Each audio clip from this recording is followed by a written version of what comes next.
Queridos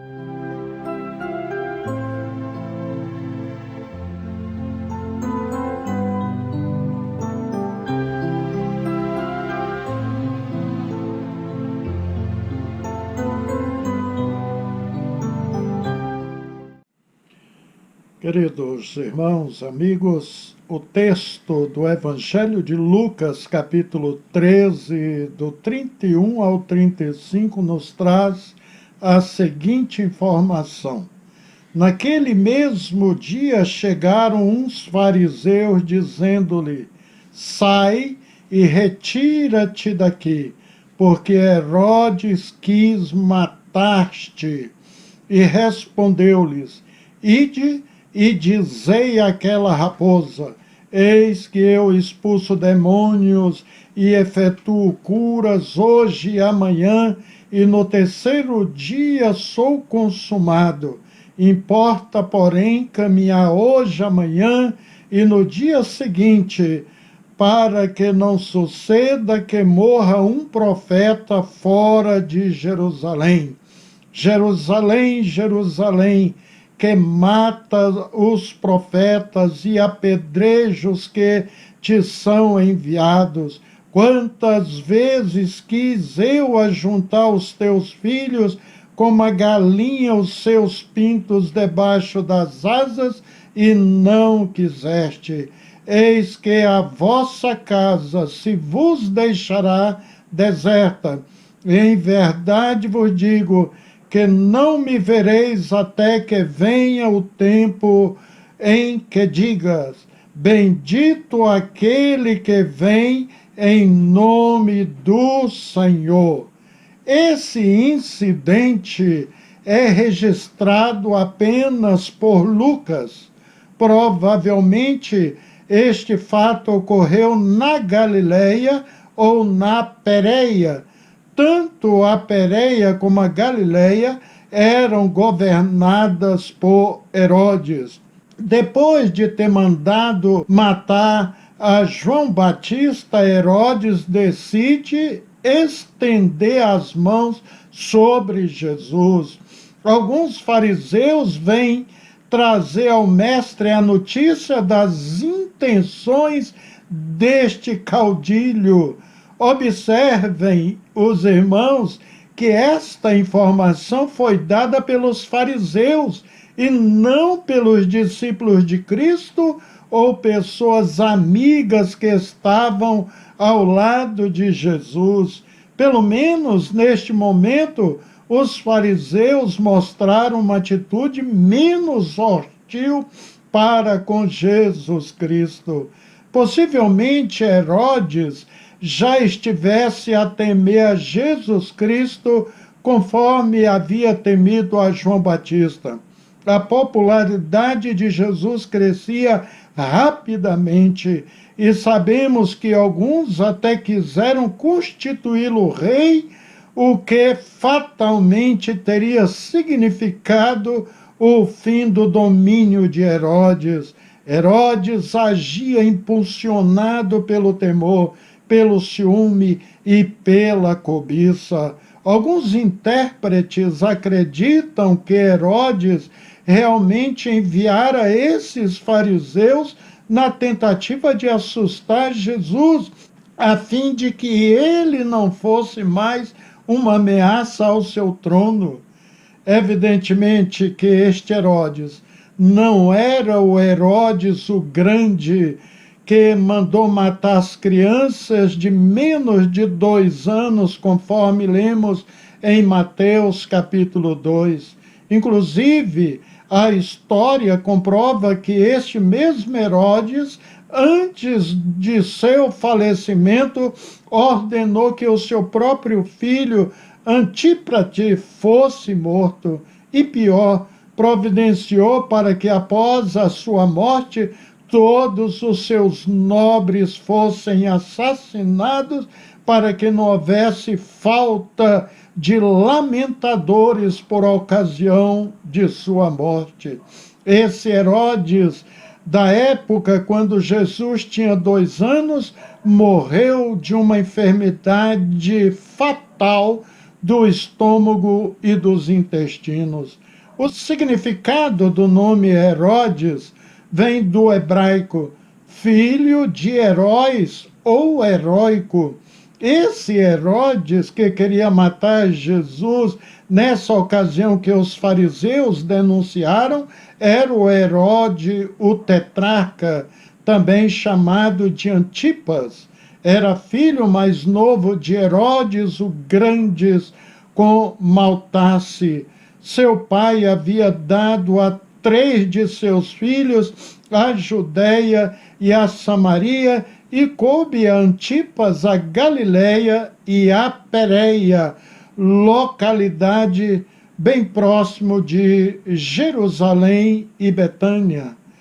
Queridos, o monarca Herodes acabou tendo um breve encontro com Jesus por ocasião da sua crucificação. Pilatos, por entender que Jesus era da Galileia, enviou a Herodes Antipas para que fosse julgado por este, mas acabou sendo devolvido a Pilatos, conforme lemos em Lucas 23, versículo 7. Esse Herodes Antipas foi derrotado pelo seu ex-sogro Aretas e terminou seus dias no exílio. O apóstolo Paulo cita o nome deste rei. Em Damasco, o que governava sob o rei Aretas pôs guardas às portas da cidade dos damascenos para me prenderem. 2 Coríntios 11, 32. Incrível é que um profeta e doutor, seguidor de Jesus, foi criado no palácio por Herodes, tetrarca, o Antipas. Seu nome é Manaém. Observe aqui a leitura de Atos 13, versículo 1. E na igreja que estava em Antioquia havia alguns profetas e doutores, a saber, Barnabé e Simão chamado Níger, e Lúcio, Cirineu e Manaém, que fora criado com Herodes o tetrarca e Saulo.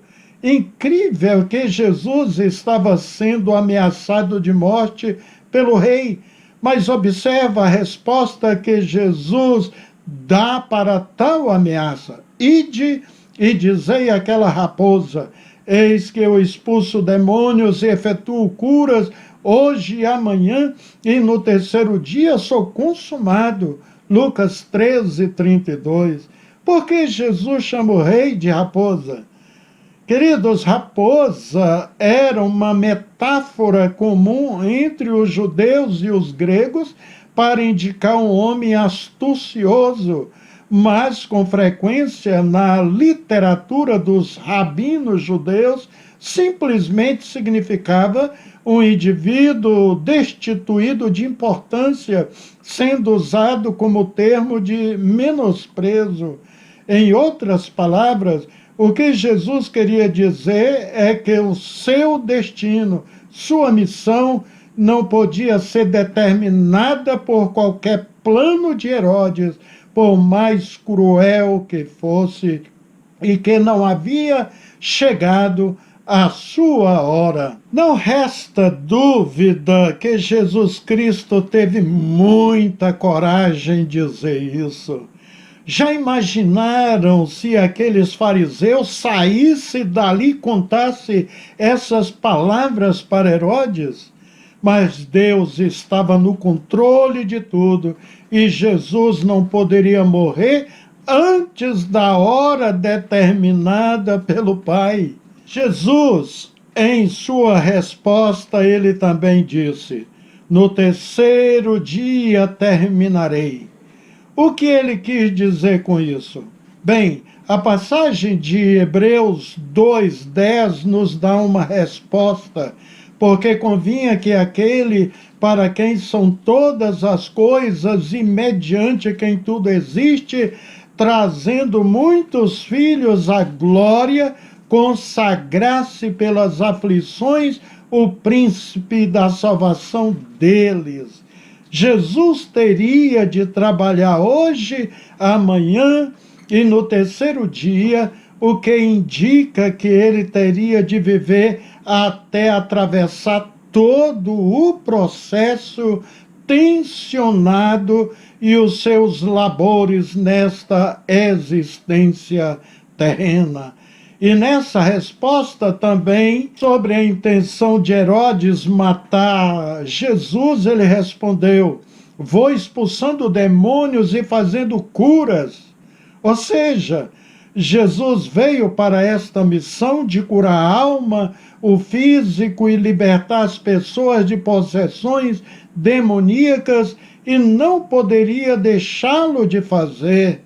É bom trazer à memória dos queridos irmãos que, pela leitura dos evangelhos, algumas curas que Jesus operou dependiam de uma resposta de fé por parte do beneficiado. Exemplos: a mulher que tinha um fluxo de sangue, porque ela deu um toque de fé, creu que ao tocar em Jesus seria curada e foi. Jesus transformou a água em vinho porque Maria teve fé e já deixou os garçons, os serviçais preparados para servirem a Cristo, fornecendo a água para a transformação do suco da videira. Jesus curou o cego Bartimeu por causa de sua fé perseverante, entre outros casos. O importante é que o mesmo Jesus que curou é o Jesus que cura hoje. Ele não mudou. Se andarmos pela fé, crermos sem duvidar, então veremos milagres acontecendo, o sobrenatural de Deus agindo em nossas vidas e receberemos muitos milagres. Você também pode dar uma resposta incondicional de fé também. Vamos ler novamente o verso 33. Importa, porém, caminhar hoje, amanhã e no dia seguinte, para que não suceda que morra um profeta fora de Jerusalém. Jesus se encontrava na Pérea, nessa ocasião, a caminho de Jerusalém. E Pérea, queridos, é uma região localizada ao leste do Mar Morto, subindo pelo Rio Jordão no sentido norte. Jesus disse que não convinha que um profeta fosse assassinado fora de Jerusalém, fazendo assim uma observação tremendamente irônica sobre aquela cidade. Herodes mandara matar João Batista na Pérea, e agora vinha ameaça sobre a vida de Jesus. Mas Jesus só se preocupava em terminar sua obra, o seu destino, e confiava nisso. Não seria expulso da Galileia pela força de ameaça. Continua trabalhando até chegar a sua hora. Lucas chega a citar que chegaram a levar Jesus até o topo de uma colina para atirá-lo lá embaixo, mas o mestre escapou. Só na hora exata do Pai, Jesus foi entregue para ser crucificado. Leia este momento em que eles tentaram jogar Jesus do alto de uma montanha, em Lucas 4, 29 ao 30. Jerusalém, Jerusalém, que mata os profetas e apedrejas os que te são enviados. Quantas vezes quis eu ajuntar os teus filhos, como a galinha os seus pintos debaixo das asas, e não quisestes. Versículo 34. Jesus amava a cidade de Jerusalém por causa de sua história, cujas ruas Isaías e Jeremias haviam percorrido, por causa de sua associação também às Escrituras que Jesus amava e porque Deus a escolhera. Esse lamento, Jerusalém, Jerusalém, é típico do humanismo de Jesus. Ele sempre andava transbordante de misericórdia e amor. Muitos inimigos desejavam a ruína, a destruição de Jerusalém. Jesus, pelo contrário, queria juntar aquele povo, como a galinha faz com seus filhotinhos debaixo das asas. Quantas vezes, disse Jesus, ao usar uma galinha, quis mostrar que as aves amam e cuidam de seus filhotes. Quando Mateus registrou essas palavras de Jesus, os terríveis acontecimentos da guerra dos judeus e do juízo subsequente já se tinha desenrolado. Israel ficou desolada. O historiador Joséfo, ao falar da queda de Jerusalém, que ocorreu no ano 70, ou seja, uns 37 anos depois que Jesus proferiu estas palavras, escreveu que o templo não podia mais ser contemplado, pois não restava pedra sobre pedra.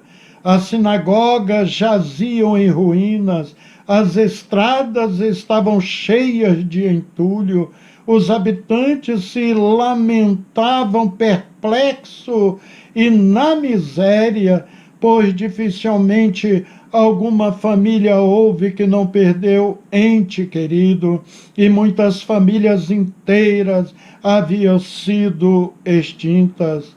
Lembram quando Jesus falou: mas quando virdes Jerusalém cercada de exército, sabei então que é chegada a sua desolação. Então, os que estiverem na Judéia, fujam para os montes, os que estiverem dentro da cidade, saiam, e os que estiverem nos campos, não entrem nela, porque dias de vingança são estes, para que se cumpram todas as coisas que estão escritas. Ai das que estiverem grávidas e das que amamentarem naqueles dias, porque haverá grande angústia sobre a terra e ira contra este povo, e cairão ao fio da espada, e para todas as nações serão levados cativos, e Jerusalém será pisada pelos gentios até que os tempos destes se completam. São palavras de Jesus em Lucas 21, 20 ao 24. Jesus se referia à destruição de Jerusalém que viria pelo menos 37 anos depois que Jesus proferiu estas palavras. Observe a leitura do verso 35 de Lucas 13. Eis que a vossa casa se vos deixará deserta, e em verdade vos digo que não me vereis até que venha o tempo em que digás: bendito aquele que vem em nome do Senhor. Então, queridos, estes versículos predizem a destruição de Jerusalém, o que de fato ocorreu no ano 70 depois de Cristo. Mas isso foi apenas uma prova, uma pré-libação das agonias da grande tribulação. Somente quando Jerusalém estiver realmente desolada, e tão desolada que parecerá estar se dirigindo para a aniquilação total e final, é que a nação de Israel se converterá ao Senhor Jesus Cristo. Somente então Israel dependerá totalmente de Cristo. Mas essa dependência, nas horas mais sombrias da terra, livrará e salvará.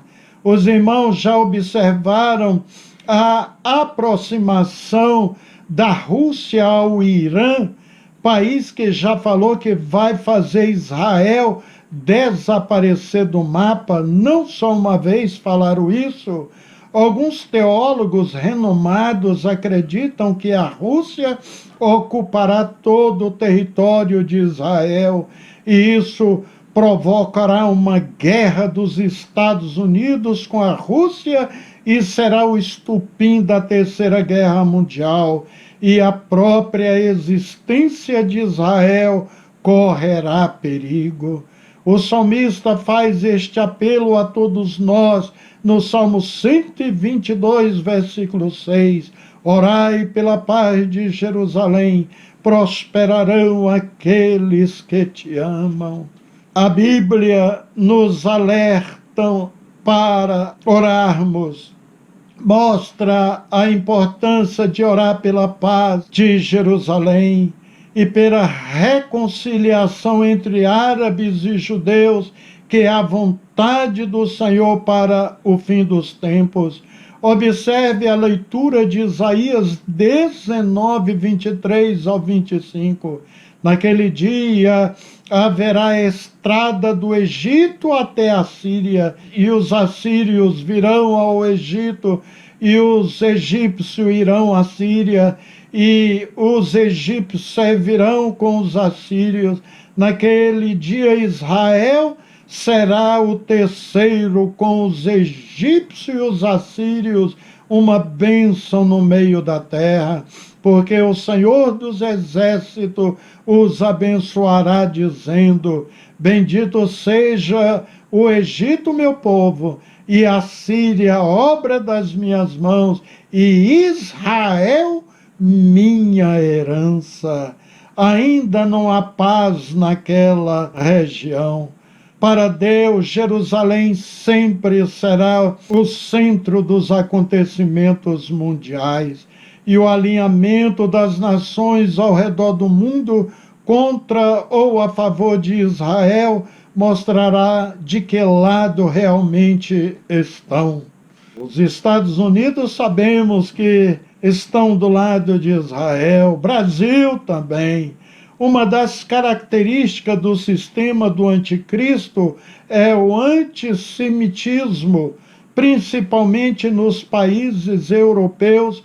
Estão surgindo cada vez mais grupos, o que indica a atividade do espírito do anticristo em preparação para quando o anticristo surgir em pessoa como líder mundial. Os cristãos e os judeus serão os inimigos número 1 do anticristo. Israel, queridos, é um pontinho exprimido pelos países muçulmanos. Em termos de tamanho, é apenas a milésima parte. O único país governado por judeus, e por isso que as outras nações odeiam Israel. A hegemonia, jamais os adoradores de Alá irão conseguir fazer Israel se tornar nação muçulmana, apesar deles terem Jerusalém e Meca como terras santas e deles. 18 países formam o Oriente Médio juntamente com Israel.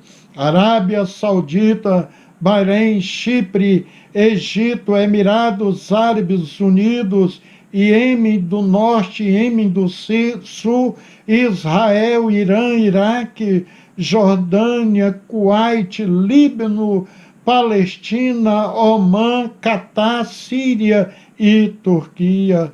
Por mais que os judeus tenham rejeitado Jesus em sua primeira vinda, Deus não deixou de amá-los e jamais o destituiu de serem seu povo da aliança.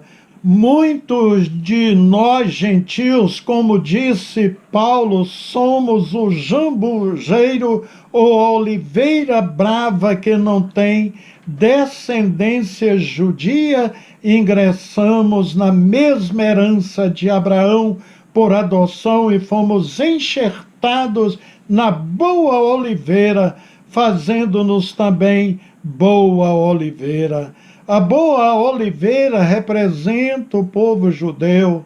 Em Romanos 11, 24, 27, após a morte de Jesus Cristo na cruz, o texto do apóstolo Paulo continua a expressar o mesmo sentimento de amor do Senhor pelos judeus. Você, meu irmão, que tem intimidade com a Bíblia e a ler com frequência, já prestou atenção que muitos dos eventos da grande tribulação ocorrerão justamente em Jerusalém. As duas testemunhas, a reconstrução do templo, o falso acordo de paz do anticristo com Israel, os 144 mil testemunhas que são levantadas das 12 tribos de Israel. Haverá um remanescente judeu. A grande tribulação é o momento exato em que Deus acelerará e completará a restauração de Israel, o que cumprirá literalmente Isaías 19, do 23 ao 25. Gostaria de deixar um incentivo a vocês. Estudem sobre a história dos árabes e dos judeus. Estudem sobre o Holocausto da Segunda Guerra para saberem detectar manifestações do espírito do anticristo, que é o mesmo espírito amalequita que tomou posse de Amã no livro de Esté e queria destruir todos os judeus. Mas Esté e Mardoqueu oraram, jejuaram, e Deus interviu em favor dos mesmos. Oremos pela salvação dos judeus, como foi o desejo de Paulo em Romanos 10, versículo 1. Irmãos, o bom desejo do meu coração e a oração a Deus por Israel é para a sua salvação. Amém. Oremos.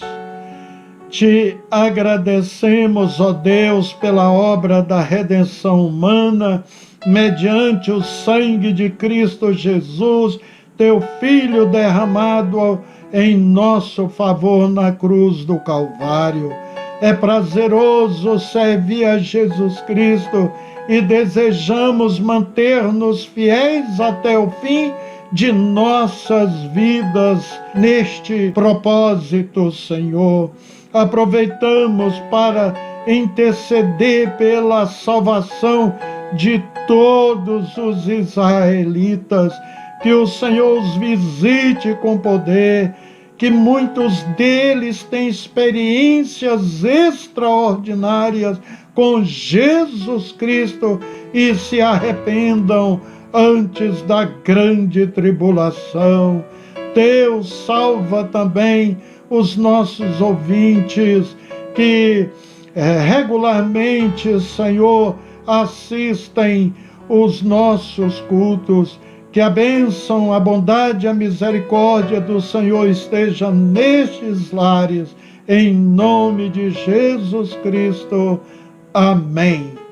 Queridos, até o nosso próximo encontro, com a graça e a paz do Senhor Jesus Cristo.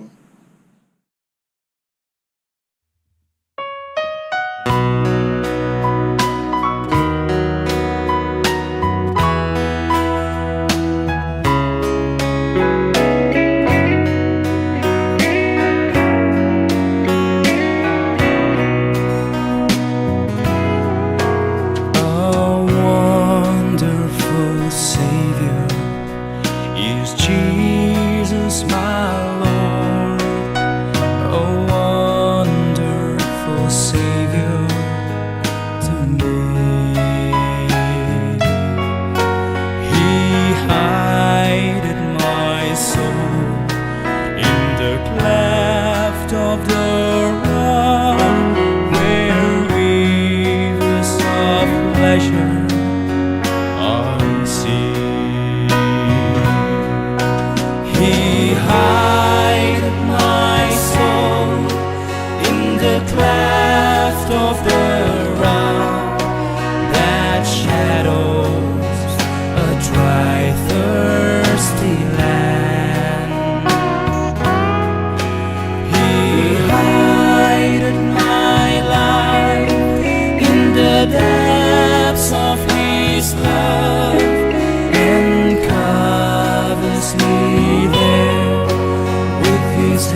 when clothed in His brightness, transported I rise to meet Him in clouds of the sky.